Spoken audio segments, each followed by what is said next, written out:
ఈ సాయంకాలపు ఐక్య ఆరాధన గురించి మనందరూ ఆహ్వానిస్తున్నాను.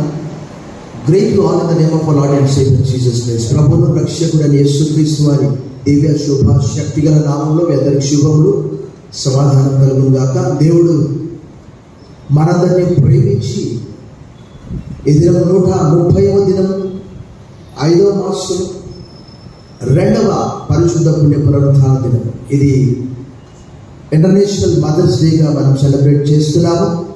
Wish you all happy mother's day. మీ అందరికీ కూడా ఆ మాతృ దినోత్సవ శుభాకాంక్షలు తెలియజేస్తున్నాను. ఆల్ గాడ్లీ మదర్స్, సంతానం లేదు కదా, పిల్లలు లేదు కదని బాధపడడానికి వీల్లేదు. ఒకవేళ మీరు ఎవరినైనా ప్రభులోకి నడిపిస్తే వారే మీ ఆధ్యాత్మిక పిల్లలుగా అవుతారు. నాకు బైబిల్ అంతట్లో చాలామంది స్త్రీలు ఉన్నారు, కానీ ఒక స్త్రీ గురించి నాకు ఎప్పుడు ఆశ్చర్యం కలుగుతుంది. ఏంటంటే ఆమె యోకోబెతు 3 పిల్లల్ని పెంచి వారిని దేవునికి ఇచ్చేసి వారు గొప్ప దైవజనులుగా మోషే, మిర్యాము, అహరోను. దేవుడు అన్నాడు ఇశ్రాయేలుతో, మిమ్మల్ని ఎలా ఆయాసపెట్టాను నేను, మీకు వీళ్ళందరినీ ఇచ్చాను కదా, ఇంకేం కావాలి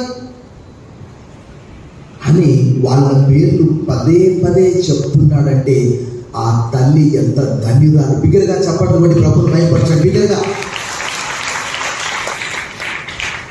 ఈ దినము గొప్ప దైవజనులు, అభిషిక్తులు we have in our midst a great man of God, servant of God, anointed person, Reverend Kanchalla Prabhudas garu. We are very happy to have him. వారు ఇప్పుడు దైవ సందేశాన్ని మనకు అందిస్తారు.